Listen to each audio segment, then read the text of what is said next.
మీ ఎలాంటి వ్యాపార ప్రకటనలకైనా వెంటనే మా ఛానల్ సంప్రదించండి. అందరికి నమస్కారం. నేను శిరీష. ప్రస్తుతం మనతో పాటు ఉన్నారు ప్రముఖ ఆధ్యాత్మికవేత్త డాక్టర్ ప్రొఫెసర్ ముల్లపూడి సత్యనారాయణమూర్తి గారు. గురుగారితో మాట్లాడదాం. గురుగారు నమస్కారం. నమస్కారం అమ్మా శిరీష. గురుగారు, ప్రజెంట్ జనరేషన్ లో చాలా మందికి ఆర్థిక పరంగా చాలా సమస్యలు ఉంటున్నాయి. ఎంత సంపాదించినా ఇప్పుడు ఫస్ట్ నుంచి 31 తారీఖు వచ్చే వరకు అసలు ఫైనాన్షియల్ గా చాలా మంది ప్రాబ్లమ్ ఫేస్ చేస్తున్నారు. ఈఎంఐస్ అని, పిల్లల ఫీజులని. సో ముఖ్యంగా చూసుకుంటే ఇలాంటి సమస్యకి ఒక రెమెడీ తెలియజేయండి. అలాగే నా దగ్గర ఈ తాళపత్ర గంధ్రం అనే పుస్తకం ఒకటి ఉంది. సో ఇందులో చాలా రెమెడీస్ ఉన్నాయంట. ఒకసారి మాకు దీని గురించి తెలియజేయండి. ఇది తాళపత్ర గ్రంథం అంటే ఏంటంటే, ఇంతకుముందు తాటాకులతో రాసేవారు. తాటాకుల పైన ఇలా ఈ ఇనప ఘూటంతో ఇలా రాసేవారు. నెమలి ఏకతో కూడా రాసేవారు. తాటాకులు అలా పోయి జాజి పత్రం ఈ వీటి మీద కూడా రాసేవారు. వినాయకుడు వ్యాసుల వారికి మహాభాగవతం రాసినప్పుడు వ్యాసుల వారు డిక్టేట్ చేస్తుంటే వినాయకుడు రాశాడు. అవన్నీ కూడా తాటాకుల్లో ఉండిపోయినాయి కాబట్టి అవన్నీ ఇప్పుడు పుస్తకాల రూపంలో ప్రింట్ చేస్తున్నారు. నీ దగ్గర మొత్తం తాళపత్ర గ్రంథ ఒక బ్యాంక్ ఉంది నీ దగ్గర. శిరీష అంటే తాళపత్ర గ్రంథానికి బ్యాంకు కాబట్టి ఇది బాగా సంపాదించావు, గుడ్. ఇది గురు చరిత్ర అని గురు తంత్రం ఇందులోకి వస్తుంది. తాళపత్ర గ్రంథం ఇది. ఇప్పుడు అవన్నీ పుస్తకాల రూపంలో ప్రింట్ చేశారు. ఇదిగో ఇలా నల్లగా అయిపోయినాయి చూసా, ఇవన్నీ కూడా. కాబట్టి బాగానే సంపాదించావు, వెరీ గుడ్. అయితే ఇందులో మనం ఏం చేయొచ్చు అంటే, ఈ నువ్వు అడిగినట్టుగా అప్పుల బాధలు, ఆర్థిక ఇబ్బందులు బాగా పెరిగిపోయినాయి జనానికి. అంటే ఈఎంఐలు ఇవన్నీ కూడా. ఇంతకుముందు ఏంటి, ఒక్క 10,000 రూపాయల జీతం భార్యాభర్తలు ఇద్దరికి వస్తే చాలు, 5,000 వచ్చినా చాలు, ఇద్దరు చక్కగా సర్దుకునేవారు, వెళ్ళేవారు. ఇప్పుడు ఇంటి అద్దెలు ఎక్కువ, తర్వాత మెయింటెనెన్స్లు, పెట్రోలు గిట్రోలు రేట్లు పెరిగిపోయినాయి. ఆఫ్టర్ ఆల్ మామూలు ఉల్లిపాయ 100 రూపాయలు అయిపోయింది. ఆ టైప్లో ఖర్చులన్నీ పెరిగిపోయినాయి. ఇది కాకుండా వీళ్ళు ఏం చేస్తున్నారు, పెళ్ళిళ్ళు చేసుకున్నప్పుడు ఇద్దరు ఏం చేసేవారంటే, ఒక రిటైర్మెంట్ స్టేజ్కి వచ్చినప్పుడు అప్పుడు 4 పిల్లల్ని పెంచేసి వాళ్ళ చదువులు అయిపోయిన తర్వాత అప్పుడు ఇల్లులు కట్టేవారు. ఇప్పుడు అలా కాదు. ఇప్పుడు ప్రజెంట్ ట్రెండ్ ఏంటంటే, అబ్బాయి జాబ్ ఎక్కడమే జస్ట్ 2 నెలలు 3 నెలలు కంపెనీలో చేస్తాడు, అమ్మాయి కూడా 2 నెలలు 3 నెలలు. కంపెనీలు రెడీగా ఉన్నాయి ఇది లోన్లు ఇవ్వడానికి, బ్యాంకులు రెడీగా ఉన్నాయి లోన్లు ఇవ్వడానికి, పెడుతున్నారు, అప్లై చేస్తున్నారు. ఇంకా లోన్ శాంక్షన్ అవ్వదు. వీడి సాఫ్ట్వేర్ జాబ్ కంపెనీ మానేస్తున్నాడు, వీడు ఇంకొక కంపెనీకి వెళ్ళిపోతున్నాడు. అయినా సరే విచిత్రం ఏంటంటే ఆ కంపెనీ ఇస్తుంది, వీడు మా దగ్గర నుంచి దొబ్బేశాడు మేము ఇవ్వం అని అంటలా. అందువలన ఎక్కువ మంది కొంటున్నారు ఇల్లులు స్టార్టింగ్లోనే. దానికి ఈఎంఐలు కట్టాలి కదా, మరి నెలకి 50,000 అట్లా. సో ఆ విధంగా మనకి ఈఎంఐలు, వాహనాలు లేకపోతే కుదరదు, వెహికల్స్కి ఈఎంఐలు కట్టాలి. అలాగే దీనికి ఇళ్ళకి కట్టాలి. బంగారం తీసుకుంటున్నారు, బంగారం అసలే రేట్లు దాటిపోయినాయి, కోటలు దాటిపోయినాయి. తులం 1,30,000 దగ్గరికి వస్తుంది. సో ఈ రకంగా పిల్లల చదువులు, ప్రతి ఓడు ఇంటర్నేషనల్ స్కూల్ అని పెట్టుకోవడమే, అక్కడ ఏబిసిడీలే చెప్పేది. గవర్నమెంట్ స్కూల్స్కి వెళ్ళిన వాళ్ళు ఐఏఎస్ ఆఫీసర్లు లేరు. ఈ ఇంటర్నేషనల్ స్కూల్స్లో చదివినవాడు ఎవడో కూడా ఒక్కడ ఐఏఎస్ అయినట్టు చూపించమని చూద్దాం, ఉండం. అయినా సరే ఫీజులు మాత్రం ఎల్కేజీకే 2.5 లక్షలు 3 లక్షల ఫీజు.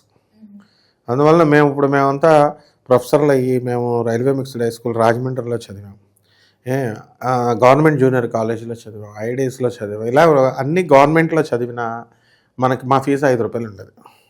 వీళ్ళు 2.5 లక్షలు 3 లక్షలు ఏబిసిడీలు చెప్పడానికి. సో ఇవన్నీ తట్టుకోవడానికి కోసం వీళ్ళు ఏం చేస్తున్నారంటే అప్పులు ఎక్కువ చేస్తున్నారు. కాబట్టి అప్పుల కోసం భయపడక్కర్లేదు. మనము వీళ్ళకి ఈ అప్పుల బాధ పోవాలి అంటే ఏంటంటే, కుజుడు స్ట్రాంగ్గా ఉండాలి జాతకంలో. కుజుడు కర్కాటక రాశిలో కనుక ఉన్నట్లయితే వాడికి పాపం అప్పులు బాధ ఎక్కువ ఉంటుంది. అందువలన మనకి కుజుడు ఏమండి మరి నాకు డేట్ ఆఫ్ బర్త్ సరిగ్గా లేదండి, ఇవన్నీ నాకు కుజుడు ఎలా ఉన్నాడో లేదో తెలియట్లేదండి అంటే, ఎవరినైతే కుక్క కరుస్తుందో వాళ్ళని చూడండి. కుక్క కరిస్తే దోషం పోద్ది, కుజ దోషం పోద్ది. అందువలన కుక్క ఎప్పుడు కరుస్తుందా అని చూసుకోవాలి, లేకపోతే మనమే వెళ్ళి కరిపించేసుకోవాలి, దరిద్రం వదిలిపోతుంది. సో ఈ యొక్క కుజుడు స్ట్రాంగ్గా ఉండాలి. మకరంలో ఉంటే బ్రహ్మాండంగా ఉంటుంది, స్థలాలన్నీ కొంటారు. ఇప్పుడు ఏసీబీ వాళ్ళు పట్టుకున్న గవర్నమెంట్ ఆఫీసర్లు వాళ్ళు 100 కోట్లు 200 కోట్లు అంటారు. వీళ్ళందరికీ కుజుడు బాగుంటాడు. అలాగే గురుడు కూడా మిత్రక్షేత్రాల్లో ఉండాలి, మంచి స్థానాల్లో ఉండాలి. అవి లేకపోతే కనుక మనకి ఆదాయాలు బాగా వచ్చినప్పటికీ కూడా ఖర్చులు ఎక్కువగా అయిపోతాయి. చాలామంది పాపం ఇళ్ళు కొంటారు, స్థలాలు కొంటారు, కొన్న తర్వాత అవన్నీ కూడా బంధువులకి వీళ్ళకి మెయింటెనెన్స్, అందరినీ ఇంటిల్లపాది తమ్ముళ్ళని పోషిస్తారు, చెల్లెళ్ళని పోషిస్తారు. వీళ్ళ పిల్లలు మనవలు వచ్చే టైంకి పాపం వీళ్ళ దగ్గర డబ్బులు లేక ఇబ్బందులు పడుతూ పెట్టలేకపోయామో పిల్లలకి మనవాళ్ళకి అని బాధపడతారు. ఏం చేస్తాం మరి, అది కర్మది. కాబట్టి ఇటువంటి వాళ్ళకందరికీ కూడా ఒక పరిష్కారం ఉంది. ఇప్పుడు మనము అప్పులు తీరిపోవాలి అంటే కంపల్సరీ మంగళవారం నాడు ఉపవాసం చేయాల్సిందే. సుబ్రహ్మణ్యేశ్వర స్వామి వారికి నిత్యము పూజ చేయాల్సిందే. ఓం శరవణ భవ అనేటటువంటి మంత్రంతో జపం చేయాల్సిందే. తర్వాత ఎర్రని పుష్పాలు, ముఖ్యంగా మద్ది చెట్టు పువ్వులు తెచ్చి సుబ్రహ్మణ్యేశ్వర స్వామికి సమర్పించాల్సిందే. మందార పుష్పాలు, రేఖమందారం, ఎర్ర మందార పుష్పాలు, ముద్దమందారం పెట్టినెవరు, పెట్టవచ్చు కానీ పెట్టినెవరు వీళ్ళు, మనకి చాదస్యం ఎక్కువ కదా, అందుకని గులాబీ పువ్వులు ఇలాంటివి ఎరుపు రంగు పుష్పాలు పెట్టాలి. అలాగే ఎరుపు రంగు ఫలాలు, ఈ దానిమ్మ పళ్ళు, యాపిల్ పళ్ళు ఇలాంటివి సుబ్రహ్మణ్యేశ్వర స్వామికి పెట్టాలి. ఇది రావడం వల్ల, ఇలా చేయడం వల్ల మనము ఇచ్చినటువంటి అప్పుల్లో ఉంటాయి కదా, మనము ఇతరుల దగ్గర తీసుకున్న అప్పులు అవి తీర్చేటటువంటి శక్తి వస్తుంది. ఇకపోతే మనము ఇతరులకు ఇచ్చేసాం అప్పులు, నష్టద్రవ్య ప్రాప్తి అంటారు దాన్ని. ఇతరులు మనం ఇచ్చేసాం. దానికి ఏం చేయాలంటే, ఏదైనా బంగారం ఎవరికన్నా ఇచ్చేసినా వాళ్ళ దొబ్బేసి, ఏదైనా డబ్బులు ఇచ్చేసినా వాళ్ళ తీసేసుకొని ఇంకా మనకి తిరిగి ఇవ్వట్లేదు అనుకోండి, అటువంటి వాళ్ళకి ఏం చేయాలి అంటే, మనము గురువారం నాడు ఉపవాసం చేయాలి. మేడి చెట్టుకి పూజ చేసుకోవాలి. మేడి చెట్టుని ఇంట్లోనే వేసుకోవచ్చు, లేదా చిన్న కుండీలో వేసుకొని చెట్టు పెద్దదవుతున్న కొద్దీ అప్పుడు తీసేసి రోడ్డు మీద పెంచవచ్చు. మేడి చెట్టు మొదలలో ఇదిగో గురుతంత్రం చెప్తుంది. ఈ గురుచరిత్ర తాళపత్ర గ్రంథంలో గురుతంత్రం క్లియర్గా చెప్తుంది. ఏమని చెప్తుందంటే, మనకి మేడి చెట్టు దగ్గర అత్రి అనసూయ దంపతులు ఉంటారు. వాళ్ళ కుమారుడైనటువంటి బ్రహ్మ విష్ణు మహేశ్వరుడు ముగ్గురు కలిసినటువంటి దత్తాత్రేయ స్వామి వారు ఉంటారు. దత్తాత్రేయుడు, గురు దత్తాత్రేయుడు, ఆయన శ్రీ మహావిష్ణువు అవతారం. బ్రహ్మ విష్ణు ముగ్గురు శివుడు అవతారం, కానీ విష్ణు అంశం ఎక్కువ ఉంటుంది.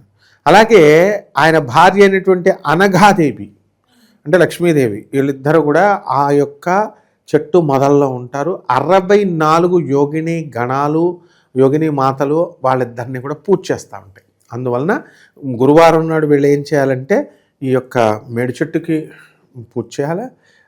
అలాగే ఆ మేడి చెట్టు చుట్టూ ప్రదక్షిణాలు చేయాలా. దిగంబర దిగంబర శ్రీపాదవల్లభ దిగంబర, దిగంబర దిగంబర బ్రహ్మ విష్ణు మహేశ్వర, బ్రహ్మ విష్ణు మహేశ్వర, దిగంబర దిగంబర నృసింహ సరస్వతి దిగంబర అంటూ ఆ చెట్టు చుట్టూ తిరగాలన్నమాట.